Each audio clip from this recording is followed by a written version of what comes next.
I'm so excited to be here, and thank you for coming to my session, because I know so many choices out there, and I hope that I can provide some value. I'm a little bit known for being a bit of a candid speaker, and so sometimes a bit unpredictable, so forgive me. I hope I don't offend anybody. I'll do my best not to. On my way out to Boston, I actually planned on making this a family vacation, and so I when I got the invite to come speak here, I made this whole, plan. I had everything, figured out like months ago. And so I went ahead and booked myself a flight to Boston, and then a flight for my family, my entire family, to go to New York. And then I bought tickets to Cats, because I have a 7-year-old daughter, and I thought how much fun for her to see Cats. And the day before I was about to leave, I was just so excited. I have a home away I'm staying in, which is really cool because people are really nice. And the day before I left, my daughter does a little bit of acting, and so does my husband and me. So those of you who have read the title and you know where you're at, and it's not by accident that you're here, know that already. But my daughter got a call from our agent, and she booked a commercial. And that's super cool, but bittersweet for me, because I was planning a family vacation. And I had just told my agent, I said, I want to book her out through the holidays so that she can be a kid. I don't want her to work for a little while. And not that you work every day when you're an actor, by the way. You're usually a starving actor. But in this case, she's 7, and if she works here and there, she still has to do a lot of auditions to get to that point. So I'm super excited she booked that. But then I had all of this plan. And then, how many of you guys have used Orbitz and it's like non-refundable? Okay, fully guilty. I decided to do that on the flights to New York. Cats is non-refundable. So I've really gotten into the Uber thing. And so I was Ubering out there, met a couple of people once I got in, and gifted my Cats tickets and met the coolest people. But what that led me to is I had nothing to do. And so I was like, oh, so instead of just dropping in and speaking for a moment, maybe I'll attend. So I hadn't actually been to Inbound. This is my first time. How many are first timers? Wow, okay, because I met so many people who it's like their 5th year, and I thought I was the only first timer. So that's fantastic. I feel so much more comfortable already. So anyway, I'm really excited because I started attending, and these speakers are amazing. How many people saw Gary? Anybody? I mean, was he amazing? I used my favorite word how many times? Everybody knows what that is, right? That saw him.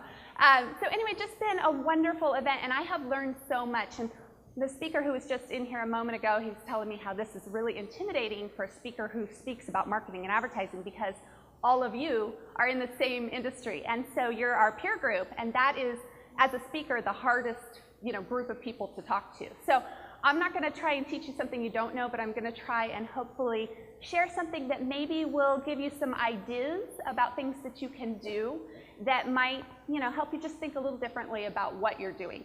And I guess for the record, if you can just do one thing, look for 1 or 2, like maybe tidbits, little morsels of something that you can take from me and go implement.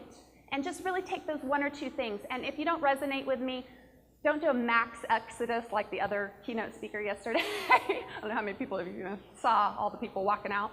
But just go ahead. If you're bored, you can leave. I understand completely. So I would never force anyone to stay here. So without further ado, let's see. Let me give you one more warning. I have been known to scrap PowerPoint presentations because I get so bored watching PowerPoint presentations. And the last time I did a PowerPoint presentation where it became sort of this profound moment in my life was I had written this really detailed PowerPoint presentation, which was a training. And it was all about social media and details of how-tos and what-ifs and all that stuff. But I wrote it for somebody else to present at this conference for thousands and thousands of people. It was this enormous conference. And then I decided to go ahead and watch the event. And I showed up to that particular presentation, which, by the way, I had not prepared for. I had just written it. So anyone who writes a presentation doesn't mean you memorized your presentation. And when I showed up, the guy who was going to present said, here's the mic. You're going to do this better. And I was like, oh, shit. I don't know this presentation. The place is packed out. And so I get up and I just decide to have some fun. And I start rolling with these slides. And I'm like, okay, I have no idea what's coming up next. And the whole place was cracking up, and it was fun. I was just, like, whatever. I mean, I can't screw this up too bad because I wrote it, but I still didn't remember. And so at the end of it, people were coming up, that was fantastic, all this stuff. The next day, the VP calls me in. And I'm thinking he's going to be like, good job, you know, right on, that was awesome, everyone loved you. No, he reamed me up one side and down the other for admitting that I actually didn't know the slides, and for admitting that maybe I was going to be winging it, and he said that was highly unprofessional. So what I decided at that point in my life is that it was so much fun to be unprofessional that I'm going to live my life that way, and I'm going to have fun. And so bear with me, because when Inbound asks for slides, I always provide slides when I'm asked. But I'm guilty of, I somehow missed the deadline, and so I get this email and it says, if you don't turn in your slides, you're not going to be able to speak. I was like, oh shit. So I run home, I like put together some slides really fast, and I send them over, they send them back, I do one revision, I send them back, and then I got out here to Boston. I've been so busy, and I realized that I should probably write a talk about my slides, which is usually the reverse. So today, it's going to be the same thing. We're just going to see what comes out, and I'll share some stories and some tips, and hopefully you will benefit from it in some way. This is because somebody gave me a glass of wine last night. All right. So let's see. So this is kind of what we're going to go over. What's going on in the world today? Listen, I could literally spend an hour just talking about statistics, and I'm just one of those people who I don't want to learn everything. And I don't want to pretend like I know, and the statistics are changing so fast. I mean, I could sit here and give you these things that like blow your mind in terms of what's happening. The bottom line is we need to be in this space of social media. It doesn't matter who you are or what you're doing. You really need to be here. So I've got a couple of statistics slides in here, but it's really not anything you haven't heard already. I'll talk to you about who I am, you know, who you are, why it all matters. And really what I'm going to focus on today is social media strategy, because strategy is where I believe everything from life to business to death is really, it's all about strategy. So I'm going to share some don'ts and some do's and all that good stuff. And so let's get started. So here's a stat we all have heard. 4.61 billion mobile users, I think expected to rise to 4.77 billion or something this year. Look, I can't even comprehend that number, but we know from this image that you look around and if anyone even looks up at me, and I see some of you looking at me, I'm like, did they warn you you should in this audience? I don't know, but typically everybody's looking down. So there's no question there is opportunity and there's disadvantage in that. It's all wrapped into one thing. And it's neither here nor there, it just is. Like, this is the world we live in. And for marketers, this is awesome stuff because it's so obvious. It's so apparent what's happening. And so it's so obvious where we need to put our focus and our time and our money. But our time and our money, that's valuable. So we're going to talk more about that. So over 8 hours are spent on electronic devices. I kid you not, I believe this is actually a low number. But the bottom line is we spend more time on our electronic devices than we spend sleeping. And how many of you guys check Facebook from bed? Yeah, guilty. I try not to do that anymore because they're showing some crazy. I have a client who's actually a doctor and shows a study of where somebody got breast cancer, and it's the shape of a cell phone where they kept their cell phone, literally. And so I try not to keep it by my head and stuff, but you know, I know that's all debatable, but it's incredible what's happening. 67% of Americans never try to unplug. I'm going to tell you that is not me. It is my goal to unplug. Unfortunately, it just doesn't always happen. Like, I don't meet that goal. You know, that's one of those I fail with. So we could go on and on and on about platforms. There's so many things I don't know why I didn't, you know, like I could put so many platforms that you guys are all familiar with in here. The question becomes, when you have all of these different places to spend time and energy, where do you put your focus? And I don't want to master all of these things. I don't know about you, but yes, okay, I want to call myself brilliant maybe and know a whole bunch. I do believe in a comprehensive approach to social media, and I'll explain why that is a little bit. And that is just because you don't know what's going to pop up next or what's going to be the next thing all the time. And it's all part of your reputation online. So comprehensive is great, but mastery is a whole different thing. So if you look at some of these YouTube stars and these Vine celebrities, and I've spoken with them, I've met them, they focus on one platform. They get super good at that, and then what they do is they get the residual benefit out to these other platforms. The key is set them up, like get them started, and figure out what you're going to kind of play with, and then outsource that stuff that takes time that you don't want to have to figure out, but just don't spend a ton of money on it. So, all right, so let me tell you a little bit about me. I'm from Reno, Nevada. I'm sure there's nobody in here from Reno. What? Oh my God, I never meet anyone from Reno. That's fantastic. Wow. Okay, do you guys still live there? Oh, cool. Very exciting. Okay, so we've got some people from Reno here. So I grew up in Reno, and I'll tell you a little bit about my story because it gives you some insight into why this matters so much to me and why I'm super excited about social media personally. And it all comes back to not being, you know, like tech savvy. It comes down to some really fundamental basics. So I grew up on this property outside of Reno, Nevada, which is Palomino Valley. You guys familiar? Okay, so I grew up poor. Like, you guys would laugh. Okay, in fact, just to tell you how poor I was, we grew up in like the dirt. Like, my father bought this property, and it was like, we had no plumbing, okay? And so we would sneak to our neighbors and like use their well water. I remember the old well, taking a shower in their well water while they were at work, not telling them that we were doing it. Insane, but it gives you perspective. So I grew up on this property not knowing that, you know, in addition to the fact that we were kind of broke, we did drill a well at a certain point. But the property that my father bought was from Rockwell International. It was a Rocketdyne property, which, by the way, I'm not allowed to talk about. I signed my life away about, but I'm a rule breaker, sorry. The property was extremely contaminated.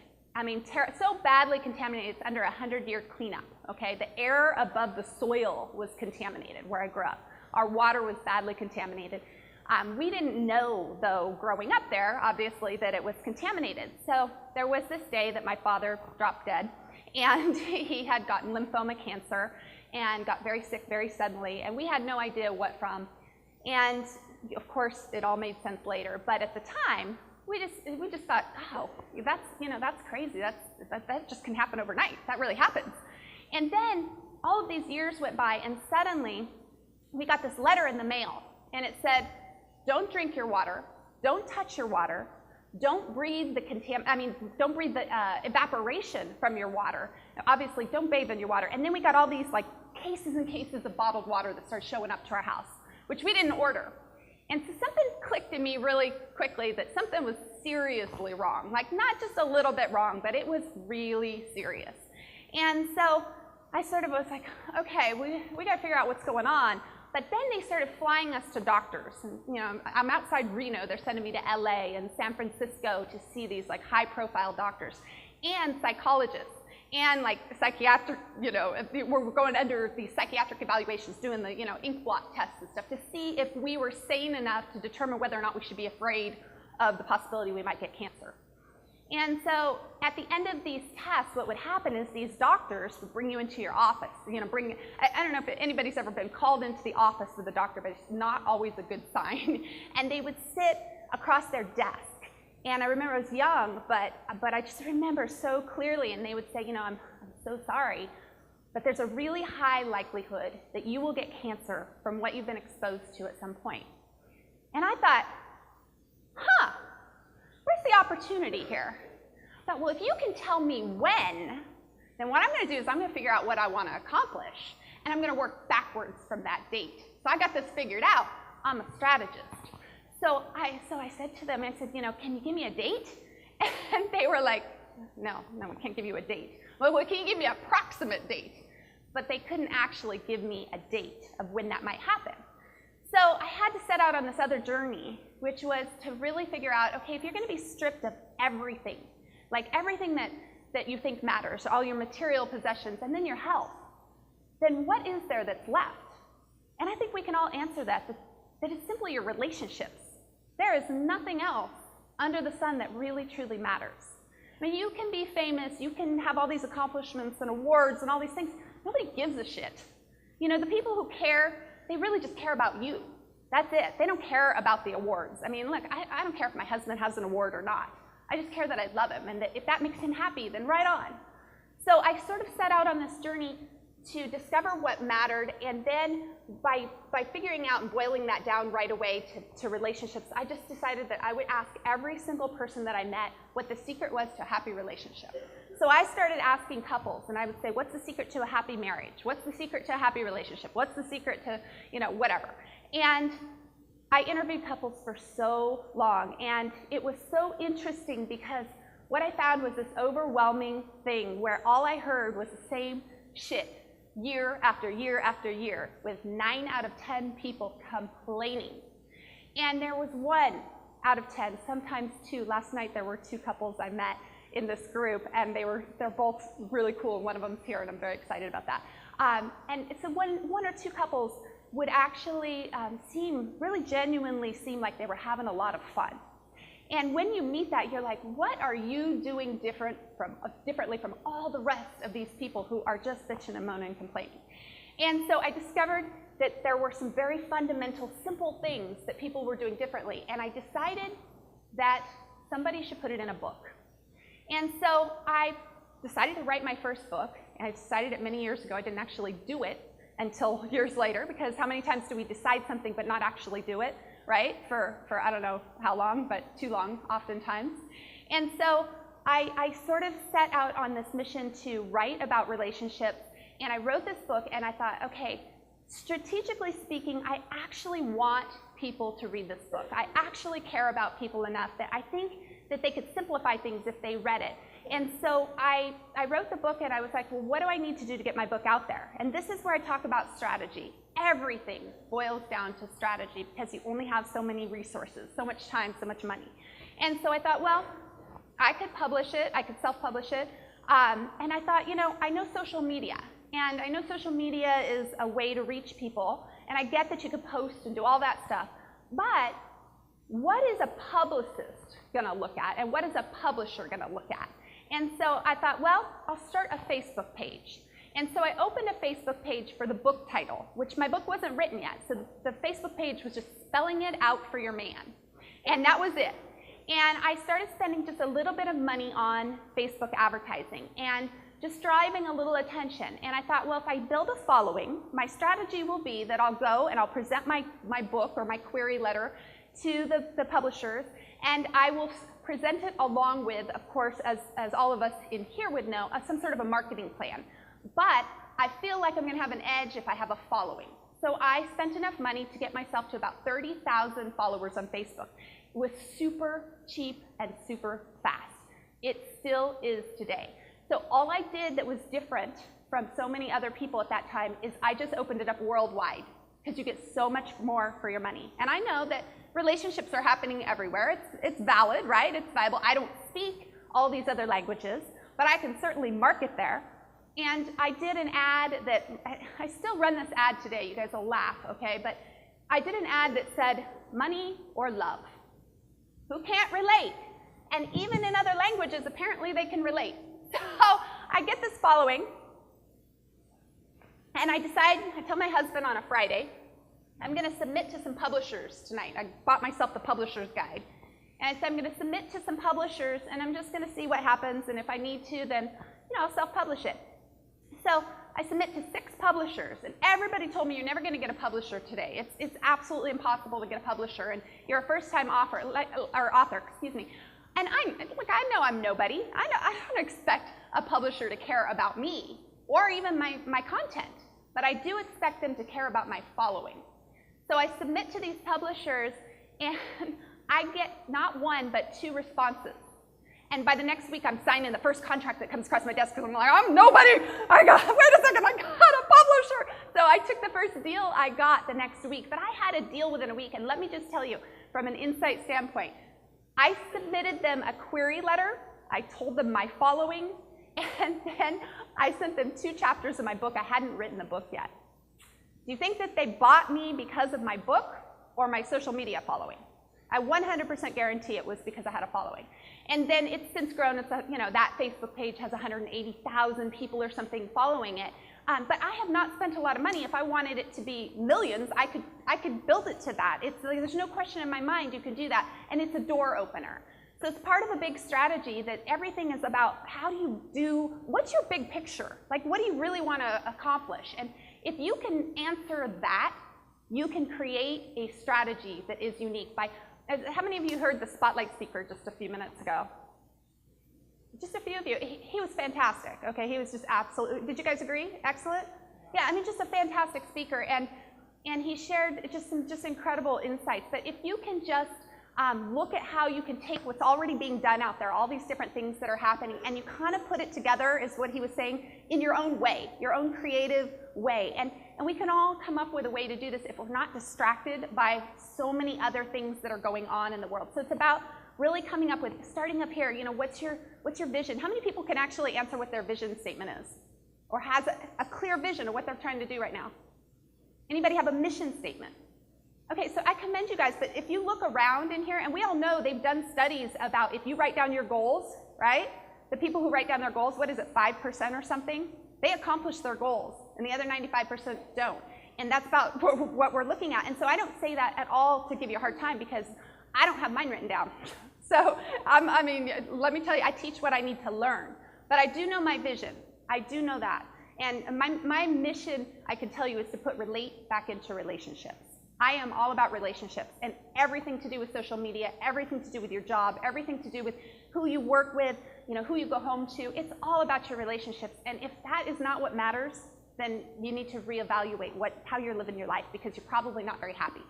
So, and I'm not saying that relationships are always happy. Believe me, I wrote a book about it. But so let's jump into, you know what, let me just share this other example, because this is me working backwards from slides, because I have a bunch of slides about this, and all of you guys saw my title, which was this long-ass title about the Super Bowl commercial and stuff. So I'm going to share this story because it was also part of a big strategy. And if you can take something from that and understand the value in creating a strategy, then you'll see wherever you want to apply that, it's going to matter. And so here's what happened with the Super Bowl commercial. How many of you guys have seen my Super Bowl commercial or know what it is? It's Doritos Pug Attack, with the pug that comes in. Yeah, I've seen some hands, and it knocks down a door. Okay, so it was a mega hit, like ridiculous. This commercial went so viral that it has won awards in countries I hadn't even heard of, okay? I get letters still from producers who are like, hey, we signed this deal memo and we'll pay you whatever, you know, $800 or what. I mean, you make really good money from a commercial, so it's cool stuff. But anyway, so this commercial went so viral, it's ridiculous. But the way that it started, people don't realize what really happened. So we did this commercial as a homemade video, and it was on a shoestring budget. I'm talking $500, okay? And my friends who were graduates of USC, they were new graduates from USC, and they had basically come out and decided, you know, let's enter the Doritos Super Bowl, you know, Crash the Super Bowl competition. How many of you guys have heard of that competition? Yeah, so they've done a phenomenal job marketing, right? So, but not only have they done a phenomenal job marketing, but they do a phenomenal job with getting other people to promote for them without having to pay them a dime. It's an incredible strategy that they put together. So they said to me, you know, can you allow us to shoot this commercial at your house in Camarillo, California? I said, of course, yeah, no problem. I'd been acting for many years, but you know, they told me, oh, we're going to enter it into this Super Bowl competition. Okay, I take that with a grain of salt. Like that is the woo! Are you kidding? If you're an actor, you want to be in a Super Bowl commercial, right? Like, but I just didn't take it seriously. Like, this is me. I think it's funny, like a joke. And I'm not kidding. They're at my house, and I'm still snickering, going, aha, this is funny. We're eating Doritos, you know, probably getting drunk at the time. I don't even know. And they asked if my brother-in-law's dog could be in the commercial, which is the pug, Oko Nono, who's in it. She's very old now, but not to date this, but this was 2011, and it was a huge opportunity. So anyway, so they come over, they film this commercial, and I think it's a joke, and surprise, all of a sudden, we are a finalist. And I'm like, is that a joke? Like, we're a finalist? This is kind of cool, because this is like thousands and thousands and thousands of amateur videos that are submitted for this competition. And I'm in it. I'm thinking, oh, hey, this is kind of cool. Like, that's enough for me. I'm good. I have so much gratitude about the bragging rights of even just like, hey, we're a finalist. Because what I did is I was like, okay, well, you know, I got people that were interested to, like, you know, kind of support me, and And so what happens is once you're a finalist for the Crash the Super Bowl competition, is they encourage you to go out and get votes. And if you get enough votes, then what they'll do is air you during Super Bowl. Now you have to be in the top 3, or now it's I think top 2, to actually air during Super Bowl. But this is kind of a big deal, so I'm like, okay, I'm gonna enroll people. So the first thing I did, now don't laugh too hard, but I was like, Mom, open up a Facebook page. And I was like, and so where people think that we had this huge viral sensation, what they don't know is that the social media supported a bigger strategy. So what we decided is we all got together as friends and we powwowed. We're like, we're a finalist. We need to get votes. We know social media is here. And so I had a friend who was like really good with Twitter, and she was like, I'm going to tweet pug tips. That's it. I'll tweet to all the pug enthusiasts, right? So how many of you guys have heard you get really focused? It's not about trying to cast this huge net, but it's about hitting these markets in these really focused ways. So that's exactly what we did. So we started tweeting to pug enthusiasts. Well, I took it another step further, and I was like, okay, I have an opportunity. I'm going to partner. So I started reaching out, and I picked a couple of nonprofits, and I picked up the phone, and I was like, listen, if I end up in this Super Bowl commercial, you're getting a percentage of everything I earn. It's good thinking, right? So now they're supporting me, and they're promoting me. And then pretty soon, we have like the local press, and they're like picking up our story, and they're like sharing because I'm going to give a percentage to a great cause, right? And so then the local press, that starts, we promote it. We're like Facebooking, and we're, tweeting, and so all of a sudden, but we're still behind the scenes picking up the phone, and we're calling everyone we know saying, hey, will you share this? We didn't just put it out there and be like, shit, nobody's liked it. Like we didn't do that. We made sure people liked it. Like those people who are obsessing and they put a post out there and they're looking if it's got likes, and then they text you, hey, can you like my post? It's important, and you're just like embarrassed for them because you're like, really, you just did that? I did that, okay? But I did it. I wasn't one of those people who had called a lot of favors. So I was able to get away with this. Now, if this whole thing fell flat, I couldn't do it again, all right? But at the time, if I won, they won, because that means that they helped somebody get a Super Bowl commercial. So it was a really big deal. So I had literally, by the time it started rolling, we started promoting the press. Then we promoted the little publications, and then we said thank yous to the little publications, and then pretty soon I had CBS on my doorstep, okay, saying, hey, can we do a story about you? And so the day that the commercial was maybe going to air, and we had no idea, we were really excited, but we were also at the same time watching our competitors who were also promoting through social media, right? So we knew that they were savvy too, and they were figuring it out, and so we're like nervous, and so, like I've got these news crews, and they come to my house, and they're like, hey, can we watch you, okay, watch the Super Bowl? I'm like, are you shitting me? Like, you want to watch me watch the Super Bowl? Like, because they won't tell us if it's going to air. And it's like, and so I'm like, hey, yeah, come with me. And so I stroll down to my local bar. I could walk to everything from my house. And I've got all these friends coming with me. And we're sitting in there, and I buy them around because I am secretly mortified. I'm like, what if this doesn't air? I've got like these news crews here in the, not only like locally, because I know everyone, I'm like, they're gonna be like, you suck. But on the other hand, I was like, this is like, please air, please, and I'm like, oh, have a round. Maybe if I get them drunk, they won't notice, right? So they think I'm really cool. Well, thank God it aired towards the beginning, which is also a sign it's a really, really good spot. And so I am just like, and I mean, it started airing, I didn't realize it. And we are so stoked. This is actually the day, I don't know who took that picture, but that's at the bar. That's my husband back there with the tatted, the sleeves. And so anyway, so we air, and this thing goes so insane. So I don't know if you guys know this or not, but when the Crash the Super Bowl competition happens, Doritos puts prize money up for grabs. So they put $1 million up if the USA Today ad meter says that you're the #1 spot of the commercial, okay? They put $600,000 up if you make #2 and $400,000 up if you make the #3 spot. That is the farthest thing, all right, from my mind. All I know is I just got like kicked in a Doritos contract. Like, I'm getting paid. I'm an actor. I know the contract. And so I am so elated and beside myself. It's surreal. But then, all of a sudden, this commercial is the most tweeted commercial of Super Bowl. The most tweeted, like, you know how much money people spend on marketing and advertising, creating these campaigns, and how much money they spend for a spot? I'm thinking, how the hell did we do that? And so we were the most tweeted commercial. This commercial went so viral that it got picked up by Adweek and was written up about in the Wall Street Journal and all the, like, just every single place that you could write about this, it was written up. Now, I don't tell you that to brag. I tell you that because I know what happened behind the scenes to make it happen. And it was not easy, but it was committed, and we were driven, and we were passionate, and we were serious. And so we did all the legwork, okay, to make this happen, including with the press. And so it is one of those things where when you have an opportunity, I don't know how many of you guys heard that social media talk where he was talking about the unicorns, and he actually had the unicorn. Yeah, and all I could think of the whole time was, God, you guys forgive me. See, this is where I go off track, but all I could think about was the squatty potty. And it was awful, like every time I see the unicorns and anyway, sorry. But it was like, so, but he was onto something, because when you have something that hits, you make it really hit home. It's not about just like letting it be and just, taking your win. Look I am talking about this today, and it actually opens doors for me to come speak because somebody actually cared.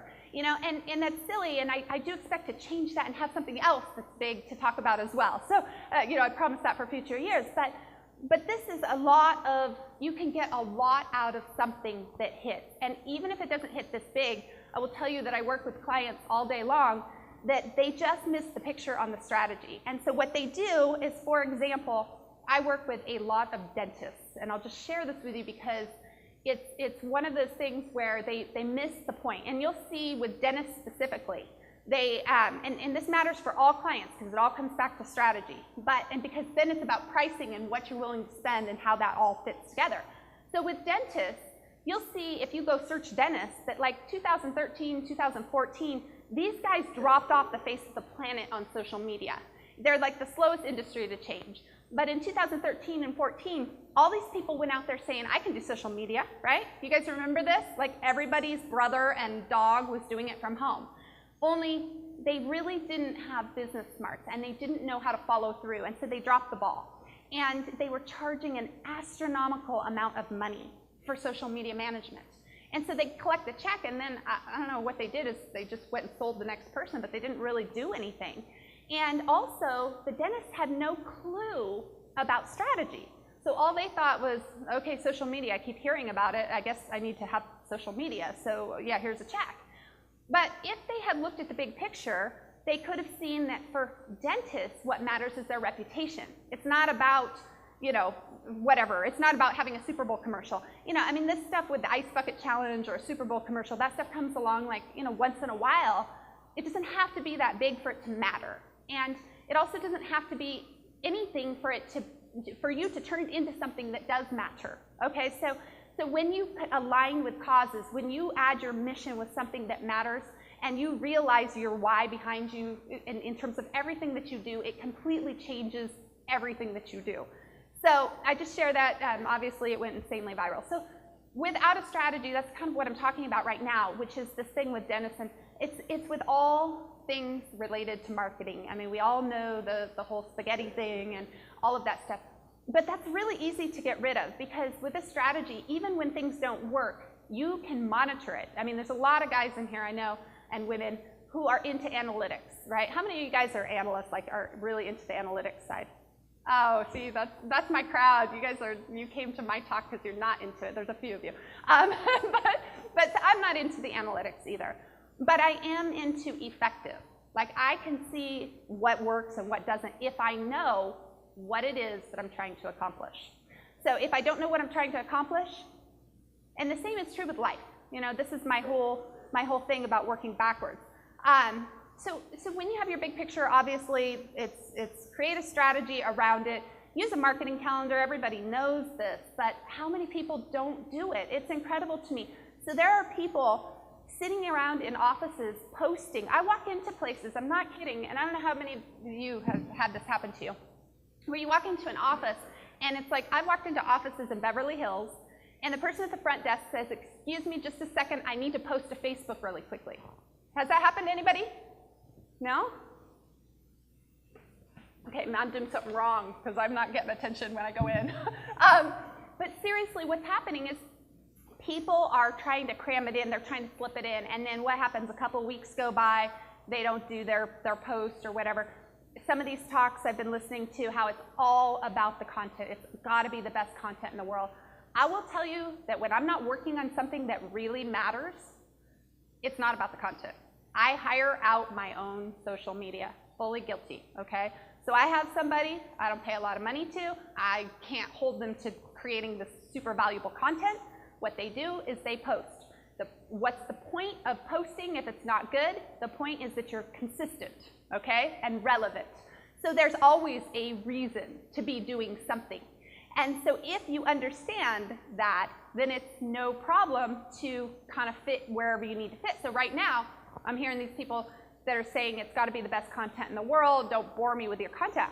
I just simply know that people will tune out while it's boring, and that's fine. But Google keeps picking me up, so it's okay. You know, like I'm using a strategy right now. My strategy is I've got other things that are more important. So my social media still needs to operate. So if you went and looked at my social media right now, you'd be like, oh, she's posting about love or career books or whatever, you know, and that's okay for people here and there, and some people who are obsessed with it maybe. But for the majority of people, they don't really care. I just have a strategy, that's all. That's the only difference. Creative sharing. So I'm just going to touch on this. And what I really want to do is, I don't know where I'm at on time. I think we're almost done here. But I want to give just, I'm not sure if I could see through the lights, but 5 minutes? Okay, perfect. So I just want to give a couple seconds in case anybody wants to ask any questions or has something they're working on. They need ideas. And I want to invite you, if after this you'd like to come up and talk to me in person, you have something you're trying to do and you know what that is and you want me to help you look at some ideas on strategizing that, by all means, I would welcome you to come talk to me and I'll see if I can give you some ideas around that. So, sorry, let me go back to this. So creative sharing. So an example of that on a really like small scale would be this idea that, okay, you want to do a giveaway on social media or something. You're trying to get attention. Look, we're all just trying to get attention at the end of the day. So you want to do something to get attention, and so you want to give something away. It's to not just give away your own product, but find somebody else's product to give away. And so I don't know how many of you guys are savvy on sponsorship, but sponsorship's an amazing thing. And whether you pay for it or they provide it, what you then do is you partner with them and you try and get them to share as well. So instead of giving away whatever, you know, your own product, you give away the restaurant's gift card. And then you go and you let them know, hey, I'm going to promote your restaurant if you're a local business. That's just an idea. You can do this for any kind of clients if you're an agency and on, and it goes as big as you want to go depending on your budget. So that's creative sharing. Social partnering, again, just talking about this idea of partnering with causes and things that matter, because people care about that, and they don't really care about you necessarily, but they do care if there's some reason or something you're supporting behind that resonates with them. I used to be the director of marketing for a company, and it was ink and toner, okay? And I literally chalked up to about 25% of my sales because we supported the Leowa Wildlife Center, okay, in Africa. And I knew that about 25% of my buyers, that's what put the sale over the edge, because they were like, oh, finally somebody who's pitching me something and they're also looking outside of themselves. They're not just trying to make money. And so there are these really good reasons behind doing that.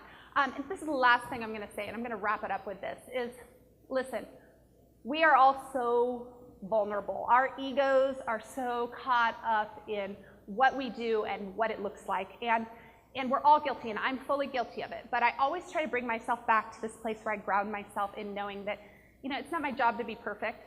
And innovators, great people like you guys who are here, there's a reason.